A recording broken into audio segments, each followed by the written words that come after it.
That's just how we do. Okay. So we're still in biliterals. Quite a lot of things to go through. Hoping we can finish them today because I put in some new things about multiliterals. And then once we finish multiliterals, then we can start really doing things. You know, we can start learning some grammar, looking at some simple sentences that illustrate that grammar.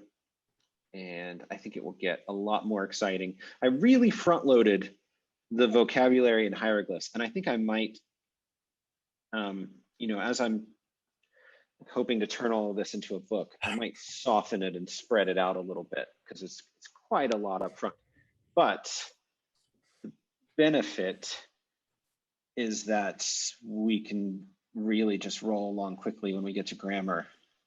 And as I've said many times, and I'll go ahead and repeat again because it's worth repeating, you don't actually have to memorize all the vocab from these chapters. It's just, we're supposed to be kind of just racing through them.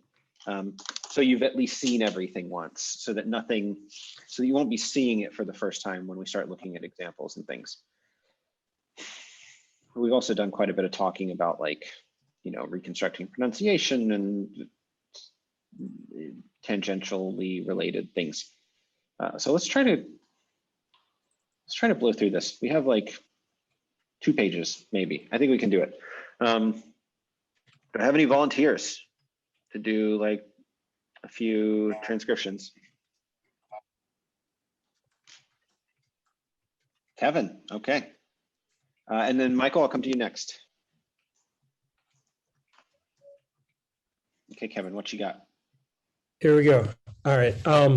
So her tep or her dep, is that, have we decided which way to go? Or am I correct with that? Yes, hair dep, I think is what we decided based on that paper Okay. by Daniel Verning. Man, And it's I really want to make this. Joe. This is actually from hair jaw. I really want to make it hair jaw, but I think we have to do hair dep. Okay, so the Coptic is actually from a different word that means head. There's a late Egyptian word jaja that means head, and it originally meant something like jar, which is fun because then there's like a commonality with like the Latin word testa, which means jar, becoming the French word tête that means head. Same thing happened in Egyptian. But this, I think we've decided to transcribe this dep, which is generally how it's transcribed. And then that's actually a different Coptic word. That's the word ape, or dape means the head. So then ape is just head, but it comes from dep. So yeah, those don't exactly match. Maybe not a good comparison to have there, but yeah, hair dep. Okay. The next one is H2RII, hurry, and the Coptic Harry, Coptic is Haley. Haley, yeah. Haley. This Haley. there actually is a Coptic change. Is it right? RL change, like most of the foreign names in hieroglyphic script. Yeah. Yeah, is this a foreign loan word? I think not, but it is similar as a phonetic change. Yeah, or it's just that like Coptic records the difference between R and L where the hieroglyphic script doesn't. Because really earlier they are just allophones of a single phoneme, just as they are in Japanese. And then later on, because of contact with languages that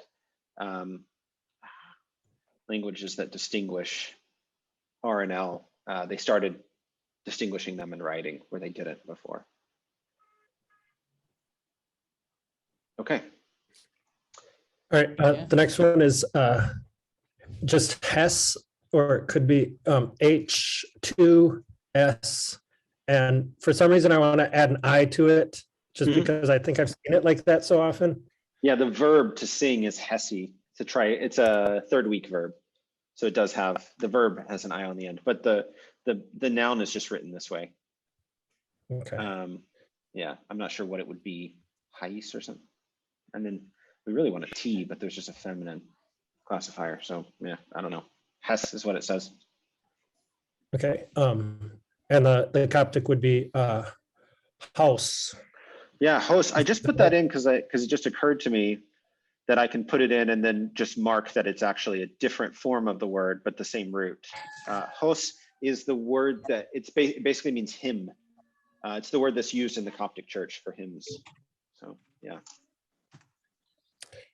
Okay, the next one is hedge, with gold just being as a determinative. Yep. Um, And the biliteral and- hedge. And then I've translated it money. How else might I have translated it?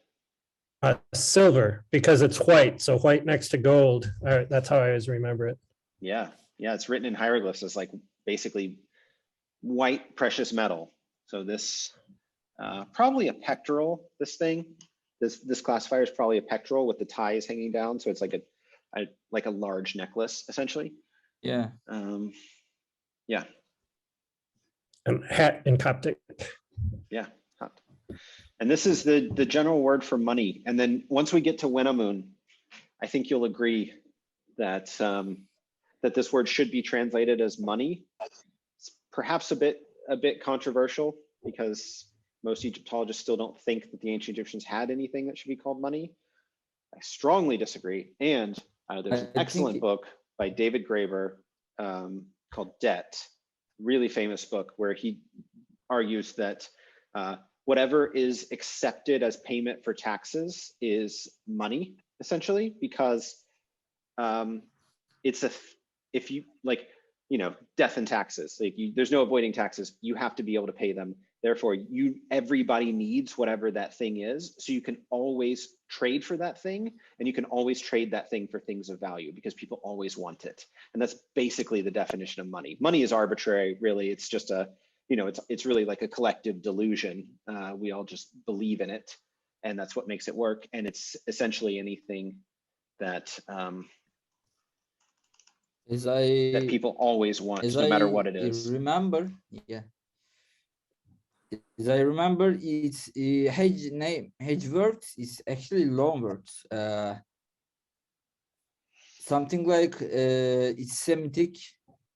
This word or no. Actually, it's a theory. It's a theory about there is no silver in Egypt. Okay, so that's fair, but it's the root means white. It's from a root that I just know, means white. But it is way to Semitic language to Hittite. Something like actually maybe the Hattusha. Hattusha is Sumerian words. Sumerian words corresponds with kubabbar. It means silver. But they're not Also, similar at all. In okay, Hattusha, it's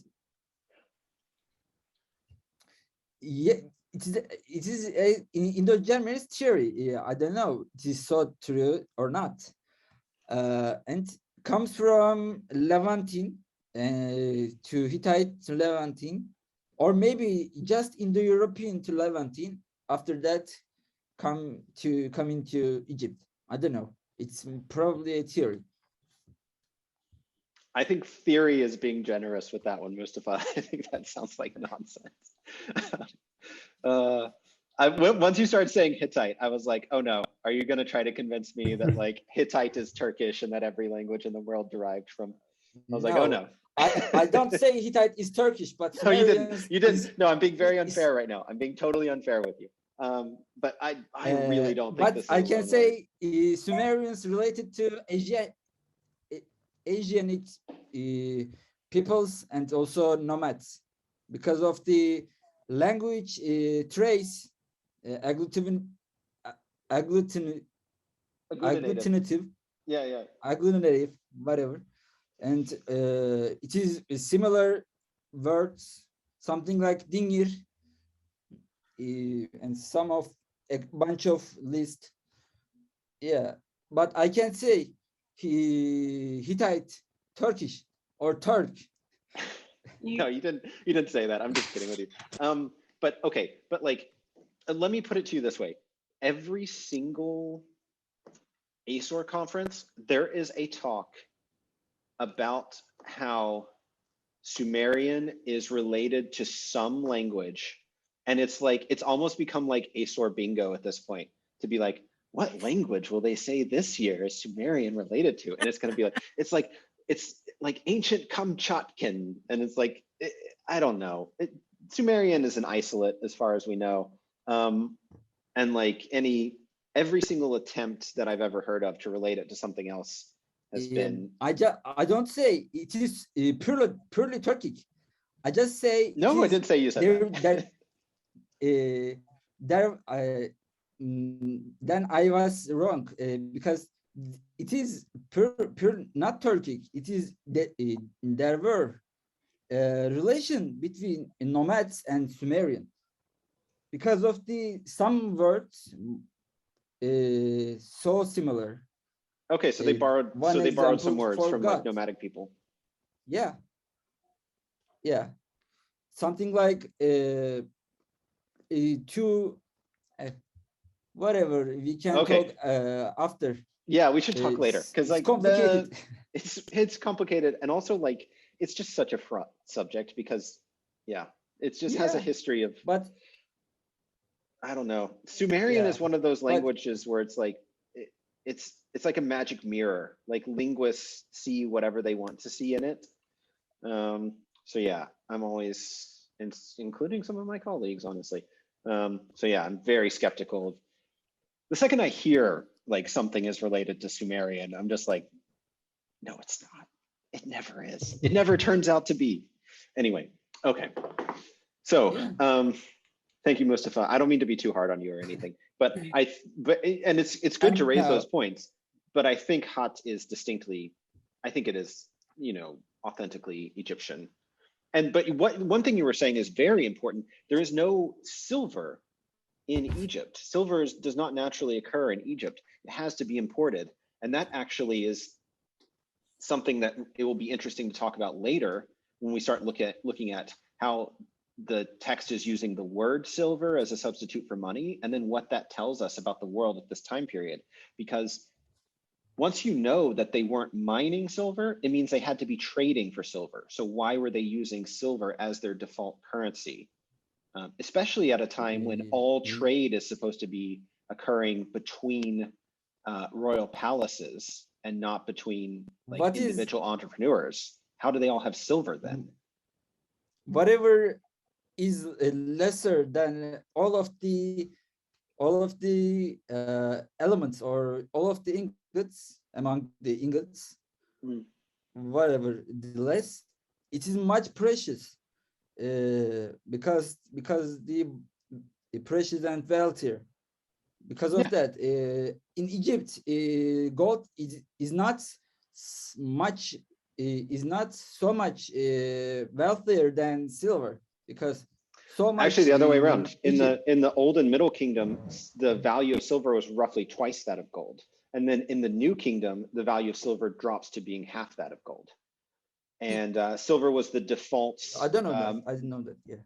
So silver was the default store of wealth for Mediterranean trade. So basically what that tells us is that during the New Kingdom, Egypt started engaging in Mediterranean trade much more heavily than it had in the past, because all of a sudden they have silver and they're using it as a medium of exchange when they never had before. So yeah, that's actually quite interesting. And it's relevant to the text we're going to be reading and what it tells us about their world. So yeah, okay. Kevin, do you want to do some more of these? Sure. Hedge new H2D2 NW. Hedge new. Next one is Ka, right? It's the third Close. K, the third H. Third H, yeah. Oh, is it? Or is it? Yeah. Okay, good. And then I think that the arm is just a determinative. Oh, it's Ka, right? With A1 or Aleph. Aleph. Yep. And is it a determinative? I've always read it this way, but now I don't know. Okay. It's a good question.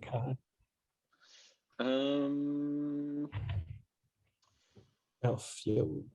I genuinely don't All know right. now. Okay. All right, the next one is. Were you going to say something? Should I go? No. On Go to ahead. the next one? Okay. Cat. Happy H and T. Yeah. Het. And that. Let's do one more. Okay, and then Sue. Yeah. And we were just talking about that last hour. Yeah. Good old Sue. And it's say. And se. Yeah. I can't remember where I got this from. Oh yeah, it shows up in some places in Coptic. It's pretty rare, but it does show up. Okay. Thanks, Kevin. I think Michael also volunteered. So the next one is Suri. So SWRI. Yeah, and this is an interesting one because they have written both of these things, but if you look at the Coptic, it's just so. So what seems to have happened is that the final R was basically lost, but really reduced to the semivowel. So this is something that you'll see quite a bit in Late Egyptian. This word in Middle Egyptian is just written this way. And then in Late Egyptian, it starts being written this way. So they, instead of deleting the old letter, they just add the new sound. I'm going to transcribe it exactly as it's written, but it's probably the case that this is meant to say, like replace the R with the yod. So yeah, it's kind of neat. That's people ask me all the time, like, how do we know anything about the pronunciation of Late Egyptian? And things like this, multiply them thousands of times, and that's basically how we know. So we can see over time that the spelling changes, and then we can trace it all the way to Coptic and say like, oh, at one time it had an R, and then later it has nothing, and then at some point they wrote R and reed leaf, so it was undergoing a phonetic change, like the R changed to a Y or something. Interesting. Yeah. So the next one is Smenti. Oh So, yeah. This is actually a classifier. About the last one. Oh, is the last one? Okay. Yeah, it's just What? semen. Okay. Yeah, I guess that makes more sense because I was looking at the Coptic and seeing like it doesn't have anything at the end of it that looks like T or something that could be like a reduced form of T. So we really want that. Yeah, we really want something on the end of this, but I don't feel justified in putting it. Yeah, it's hard to figure out how we get this final vowel in Coptic because you want something like a T or some kind of like dummy short vowel, like an U perhaps, but we just don't have it. So yeah, we have semen. Let's see. Is that a mortar and pestle still, like the classifier there? It is. Yeah, it's a pestle with the mortar actually underneath. Yeah. Okay, I'm having trouble seeing how that has to do with establishing things. Yeah, good question. I get the scroll, like that makes sense, but I think it depends on what we have for phonetic value here. So I'm just going to take this. I'm just going to cheat. I'm just going to cheat real quick. I'm just going to take this Unicode dictionary, paste this hieroglyph, and just look at a bunch of examples of it, and see if I find some sort of commonality. Like maybe it has a phonetic connection. Wedding to be heavy. Okay, so it's things that are heavy, things that are permanent. Maybe it's connected to the phonetic value. Nope. Really to do with heavy things. Quarrel, I don't know. There's kind of like a loose semantic connection there. Salt, that doesn't really make sense. salt is something you might grind out. So yeah. The literal pestle, like you're like grinding the salt down with it. Yeah, you literally grind it. And then the word pestle makes sense. Hesmen, oh, this is probably where it comes. So natron is ground, and then it has this semen consonant combination in it. I would guess that that's where it comes from. Probably comes from Hesmen. I mean, now that I see it, that makes perfect sense. And I honestly should have guessed before. Yeah, so it's just kind of loosely associated with this sequence of consonants. I think that's probably it. And it's also, we saw it used in other words that mean like heavy. Maybe there's sort of a loose semantic connection there, but I don't know for sure. It's just a, just guessing. Peter had a question, would this word be used in a phrase like to establish a business or a house, etc.? Yes. Yeah, that's what it means. It's actually the S causative from men, meaning like to remain. So it's like cause to remain. So yeah, I think normally to establish something anew or from the beginning, you might use gereg, I think is the more common word for to establish something from the beginning. But I think this word works too. I don't know for sure, but yeah, seems fine. All right, Michael, what do you think of this next one? It's Sahannu. Yeah. So like S, the Pikachu H, Mhm. N, W, Yeah. maybe two N's in the middle. I'm not sure. Yeah, it's tricky because you have this What hen is biliteral. Pikachu H? Pikachu H. The surprised H. Surprised H. Okay, let's just, I mean, I get it. I I get need it. that explanation there. Yeah, yeah, no, we need gotta catch it. them all. We got to see this. Yeah, there you go, Mustafa. I remember. Okay, yeah, you can't forget. I mean, come on. It wasn't even, it's not even that Because old a meme. Pikachu has his mouth open. That's why it's. Yeah, exactly. Okay. Yeah, it looks like the Alright. mouth underneath. It's like. Okay, thank you. Thanks for that. So anyway, is it just one N in the middle of the word, or? It is. It's, I okay. mean, it's really tricky with these things. So this combination, second H uniliteral, or sorry, Pikachu H uniliteral, and then hen, and then N, those often kind of get squished together. And then the combination of new and oo, those often kind of go together. So you can imagine like as you're forming words, excuse me, as you're forming words to write ancient Egyptian, you're often grabbing like kind of whole components. Like imagine when you're a kid and you're playing with Legos and you smash up the old thing that you made with the Legos and you then take the pieces. You don't always break them all apart into each individual piece. You might take a chunk that's already kind of the shape you need and just slap it in there.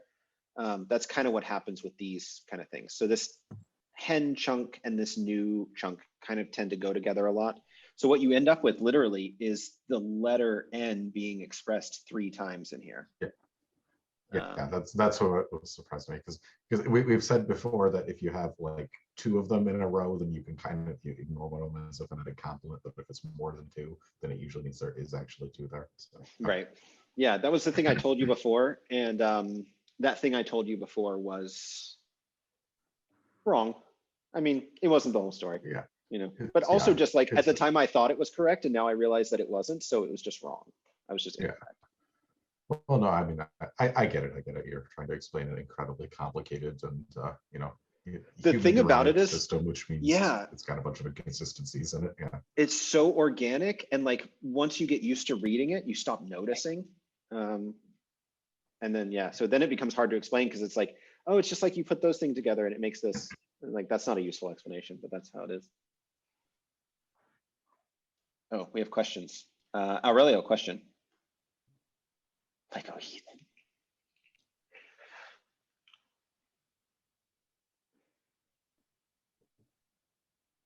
Aurelio, ask your question. Muted.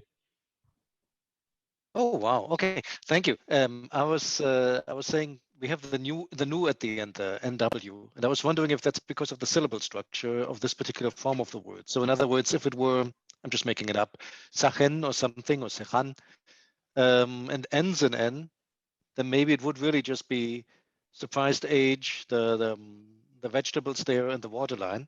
I'm wondering if the nu comes about because there is something following after and it starts a new syllable. So I'm basically wondering what are other forms of this root? Is there one that doesn't have the nu? I don't Does know. that make some sense? It does make sense. And I mean, I think you're touching on something really interesting, like the way that this script actually works is it's so strongly tied to the spoken language, which we normally can't see, that like, so we say that this is NW, but it's really consistently used for places where we just have like N plus a vowel in Coptic. And that means that it was probably protected by some sort of final consonant, which might be consonantal W, but like, we don't know for sure. Does it really mean N syllable initial? Is that what this hieroglyphic symbol actually represents, or does it have a tendency to be used in that way? I don't know. It's an excellent sort of question. I mean, look at that. Look at this search. Look how bad this search is. That's not even close to what I typed.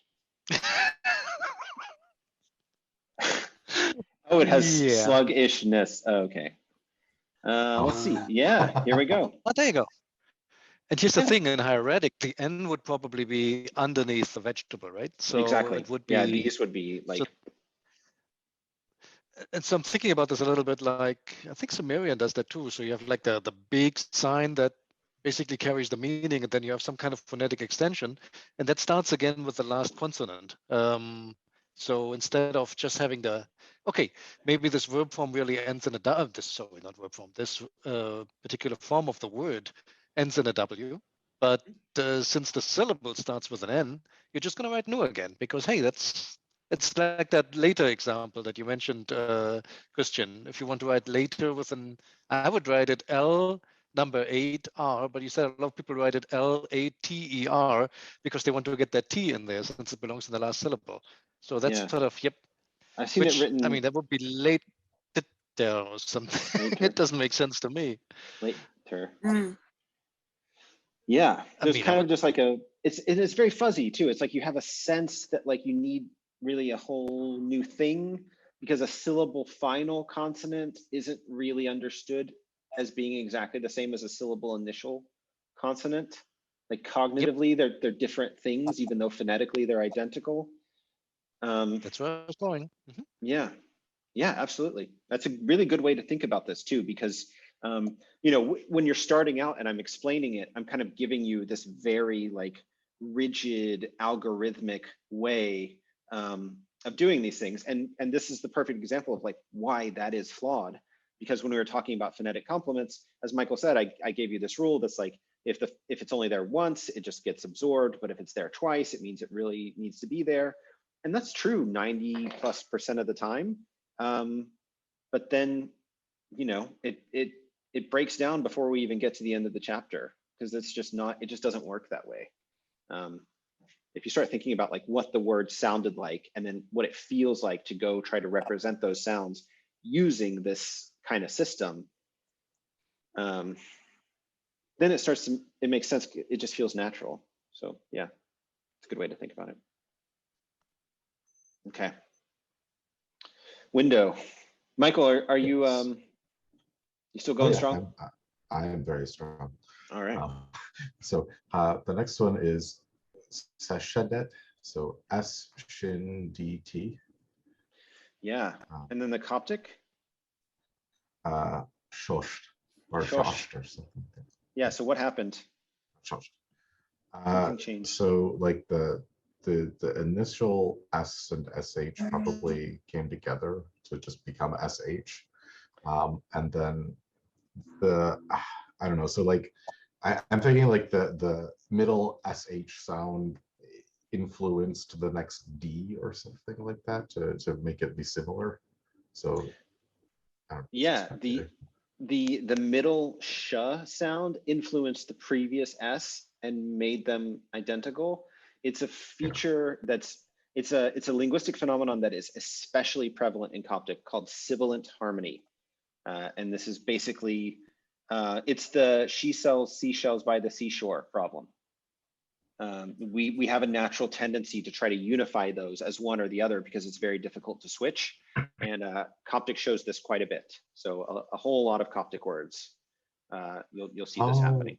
Okay, yes, I was analyzing the word wrong. So okay, so like the vowel between the S and the SH corresponds to the O in the Coptic, right? And then the final T just falls out altogether and the final D becomes a T. Yeah, I think so. Okay, yes. Yeah, okay. I think it would be like this. Yeah. Yeah. That makes sense. And these two actually are, I mean, even though they look different, these two actually are equivalent phonetically. So Coptic tau is really almost exactly equivalent to transliteration D.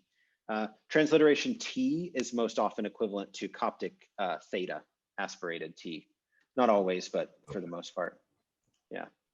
So, and that's just an artifact of like the transcription system. It's a little confusing, but yeah. I see.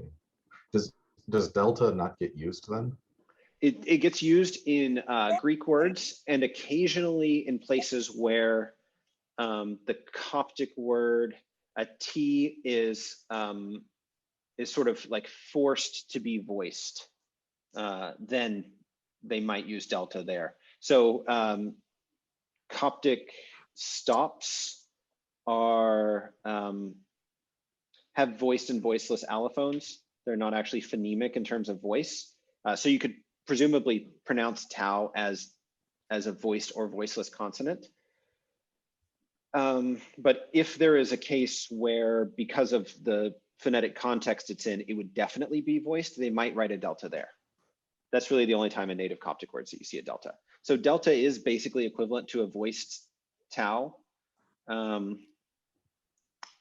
then it's also equivalent to a voiceless one, which is the thing that it most closely associates with in Greek. This all gets really complicated, and it probably isn't making any sense the way I'm explaining it. I would actually have to go back through and look at like Coptic phonology very closely and show that the Coptic distinction is really a aspirated, unaspirated distinction. And then there is also, it's kind of a three-way thing where there's like voiced, voiceless, and aspirated. And that really has to do with like voice onset time. So if you start voicing the consonant as you're pronouncing the consonant, that's a voiced consonant. If you start producing the voice immediately after finishing the consonant, that's voiceless. And if you start producing voice at a slight delay after the consonant, that's aspirated. So there's really three places that could go. And in transcription, we generally represent this with D and T. Also in American English, we represent this with D and T. So D in American English is actually an unaspirated voiceless stop. T in English, gosh, sorry. Wait, T in English is an aspirated voiceless stop, and D in English is an unaspirated voiceless stop. So yeah, it actually does match up perfectly. The transcription system matches up perfectly with American English phonetics, but just purely by coincidence.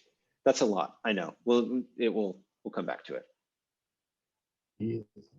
Okay, sorry, I have to come back to this later and try to. No, Americans are Egyptians.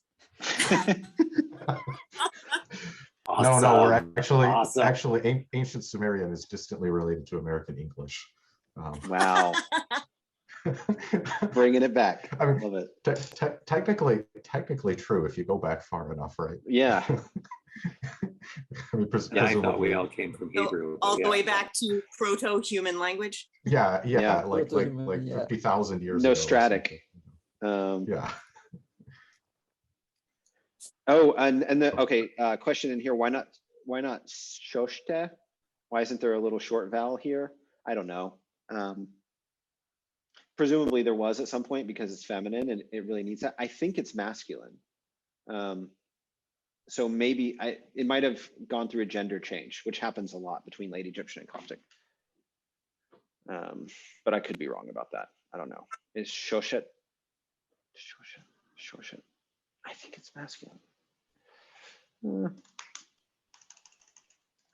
We're never going to finish this chapter, you guys. We're just going to work on it forever. I hope everyone's having fun. So I put the question in the chat. I thought, if you want to take it, take it. If not, we can just gloss over it. You know I'm going to look at it. Okay, catnip. I know, catnip. No, I cannot resist a good, juicy tangent.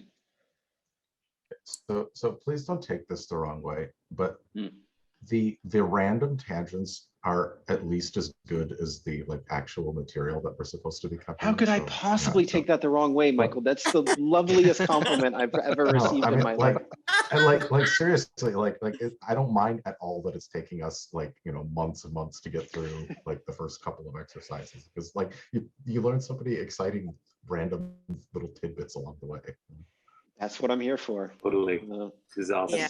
That's my whole deal is like, random Egyptian language facts. I think I made that meme and posted it. I'll put it in the Discord later. You'll see what I mean. But yeah, that's my whole deal. Okay, do you want to do this next one? Yes. Oh, sorry, I didn't finish what I was saying. Aurelio, yes, it changed to masculine. That's probably why it lost the final vowel. Yep, I saw it. It had an if afterwards, referring back to it. So it's a male window. Okay. Yeah. Okay, so this is set. Set. Yeah. Place. So ST. And the next one is more involved. So this one is Sedger EU. So S Yeah. second D R I W. Sagittarius. Yeah. I think these two things are related, but this one is tricky. It must have had like a janja in it at some point that then gets lost, or it gets like it changes into E, but after it influences the first S to make it shy. So like we must have at some point had something like Sajre or something, I'm making this up, but like Sajre, and then that becomes Shadre by sibilant harmony, and then it becomes Shaive. So we actually completely lost the second D in here, which is not something that you see happen very often. So it's pretty weird, but these two words are, I believe, related. So yeah, if that makes sense. So then the next one is Sha'a. So Shin Aleph Ayin. Yeah, Sha'a. Pretty common word in Coptic, Shah. The preposition, and it's part of that verb prefix, the until form, that like Shantef Sotem, until he hears. That form is from this. And then the next one is, I don't remember, it's a bilateral, it starts with SH. I think it's Shemi? Yeah. Is that right? So this says Shemi, and this is a biliteral Shem. And then Yes. Okay. somehow the M gets lost. And I think this is also ultimately the origin of the Coptic word Moshe, where there's actually some kind of metathesis where the M and the Shai switch, and you get Moshe, and then you get like Mesha, this other later word. But yeah, so yeah, we have Shemi here written in the hieroglyphs. It becomes She. Somehow that happened. I don't know. It's weird. Okay, let's do one more, and then I'll call for a new volunteer, so you can be off the hook a little bit. Okay. And then the last one is Shet. So Shet. T. This one's not weird at all. It's just Shet, and it becomes She.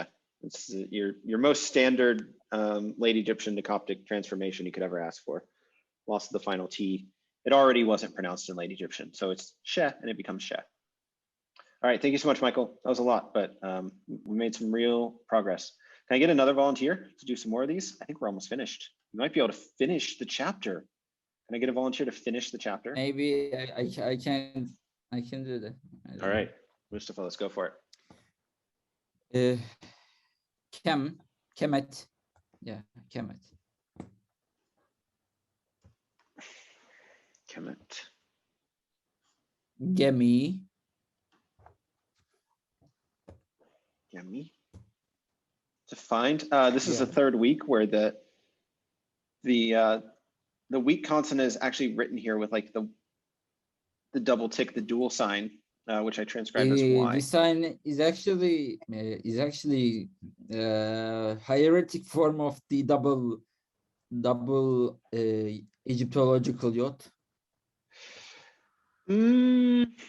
Disagree. I disagree. I think this sign is, I mean, maybe it could be sometimes.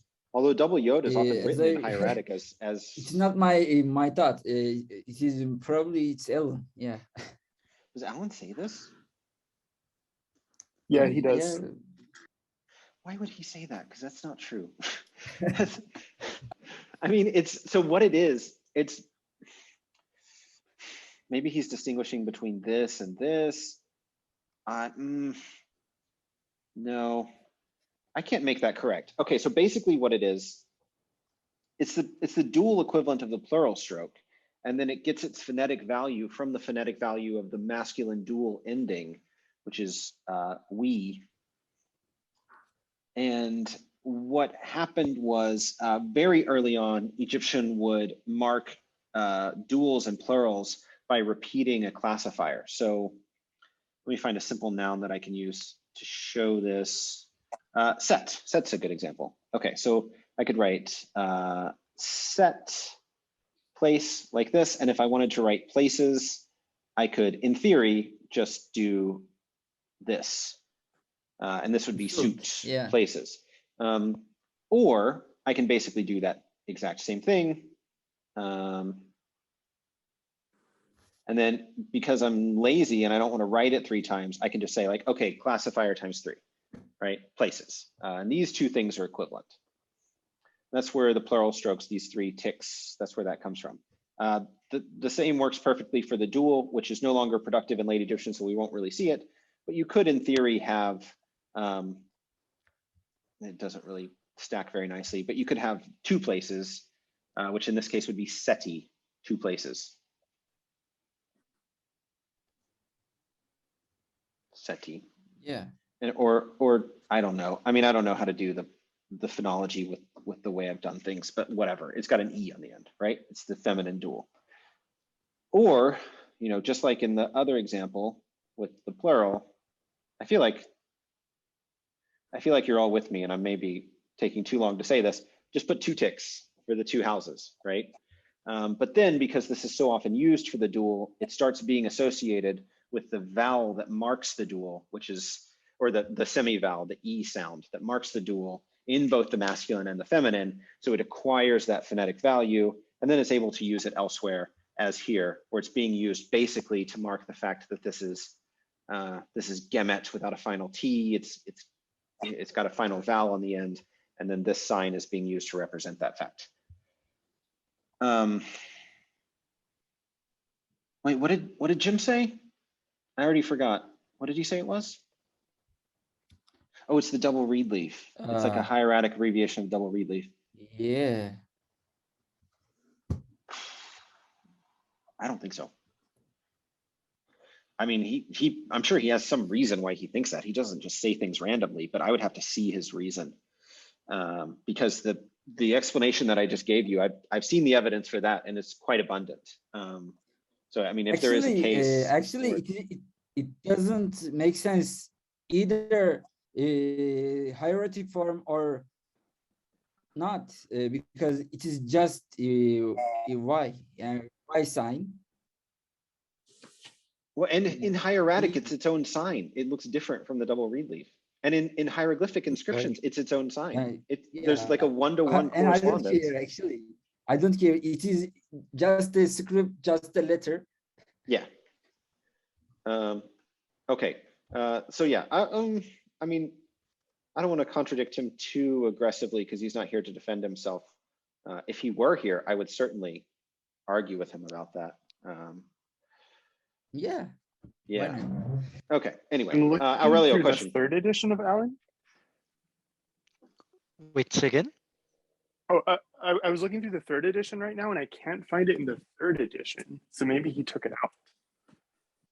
Oh my gosh, maybe I changed his mind.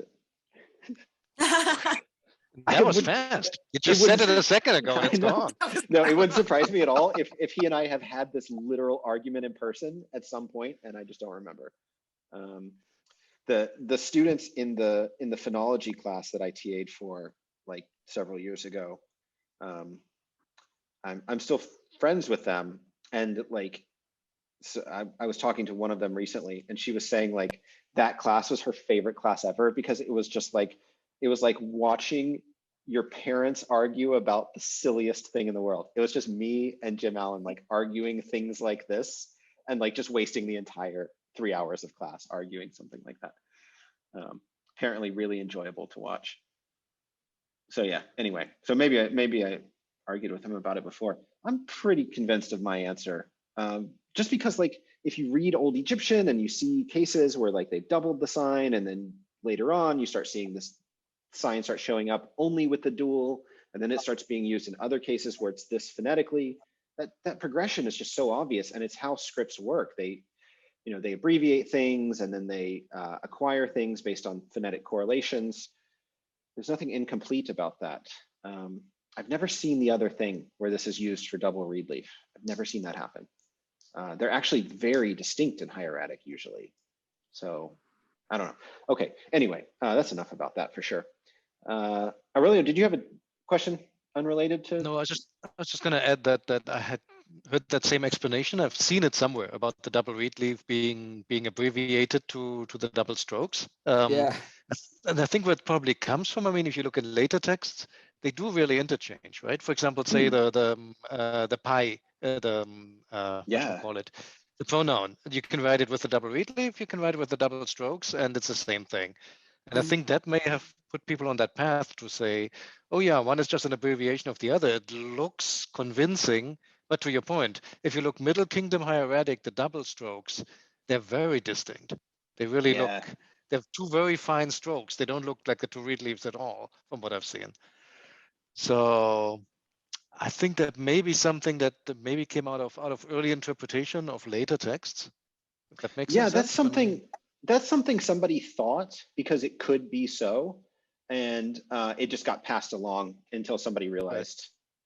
Presumably, Jim Allen realized at some point that like he learned that somewhere, and then later he was like, "No, that's not how it works." I feel like he would most vehemently argue that they are distinct, and then later when they're being interchanged, it's because they actually now represent the same value, but they hadn't before then.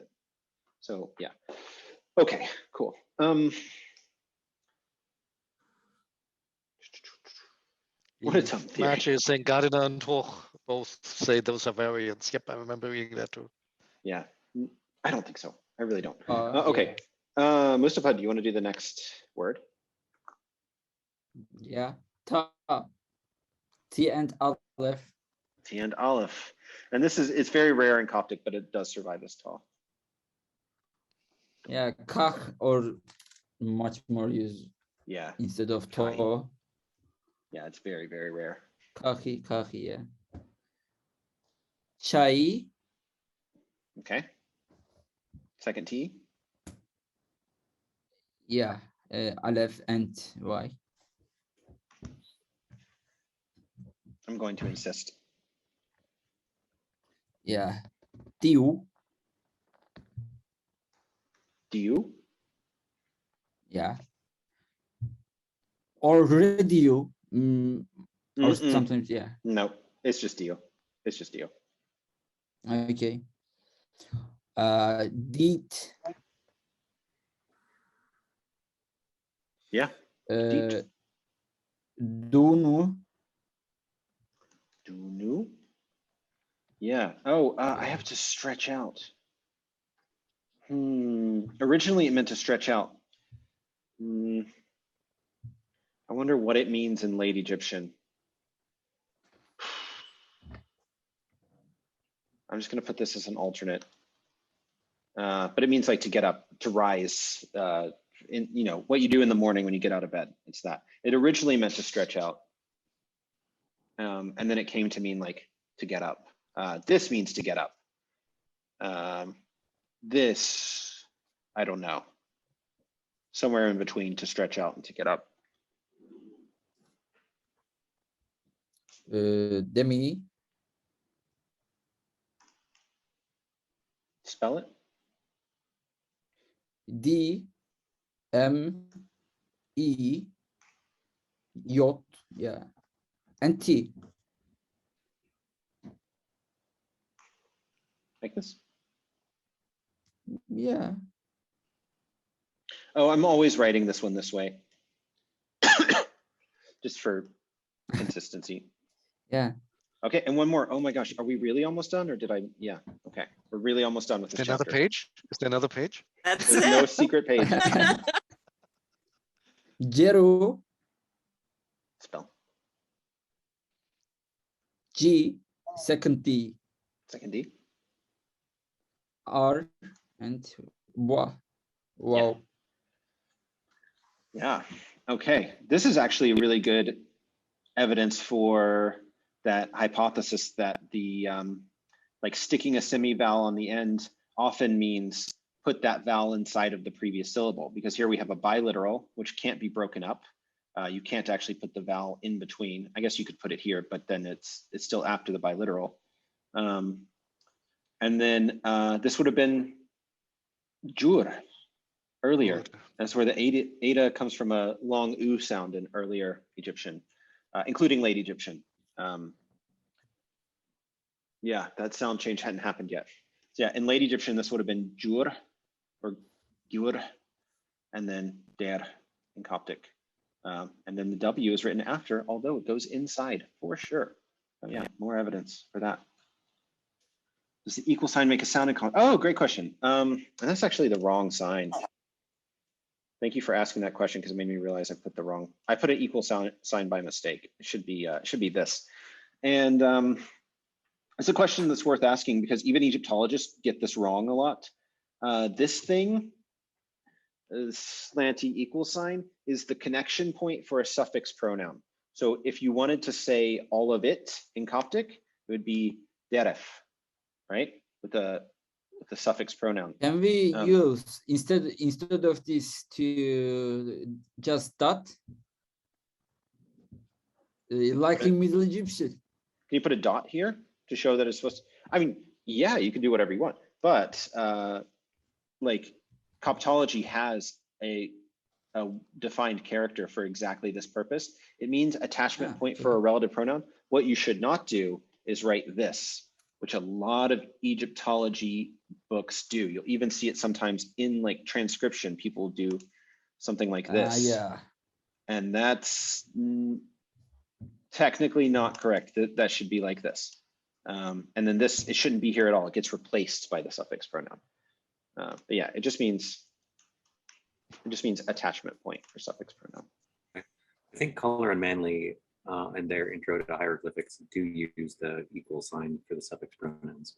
Can Gardiner do that too? So to jump in, but I distinctly remember Sejm and F, for example, would be for Middle Egyptian would be Sejm dot N slanted or maybe equal sign F.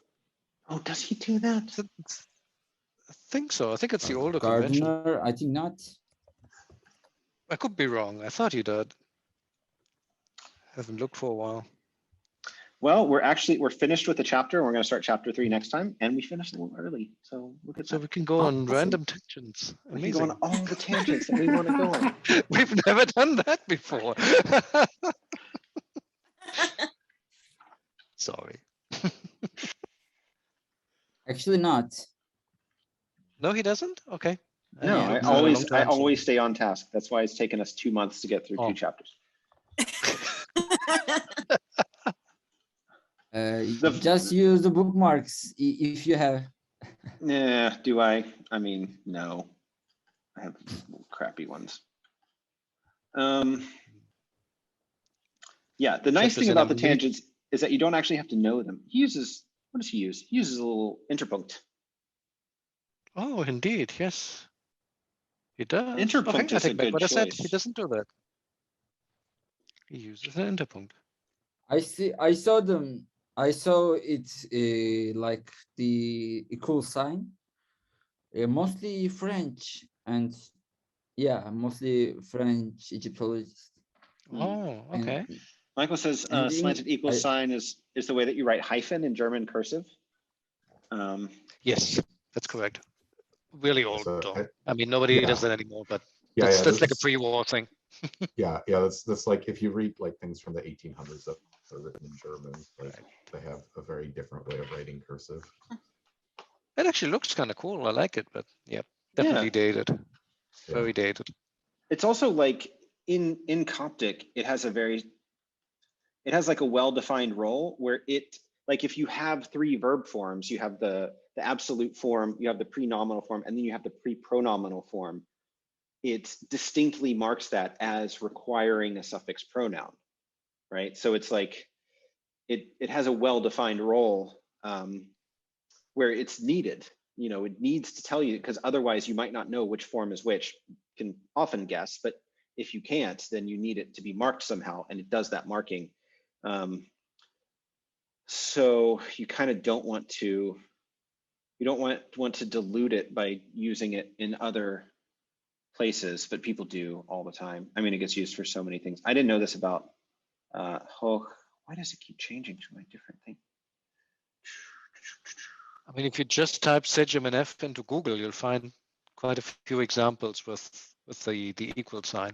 It's not the majority, but there are some. Speaking of German handwriting, I don't know what the deal is with handwriting in Berlin, but it is just the worst handwriting I've ever seen. It is just across the board, totally illegible.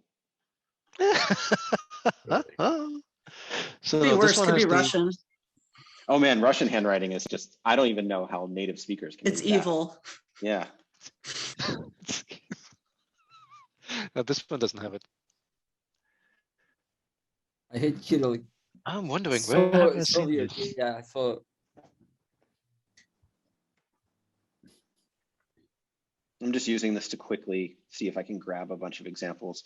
I mean, transliteration in the literature is just like, it's just a mess. I feel like Dot is pretty reliable. yeah. He has made the missing hind part of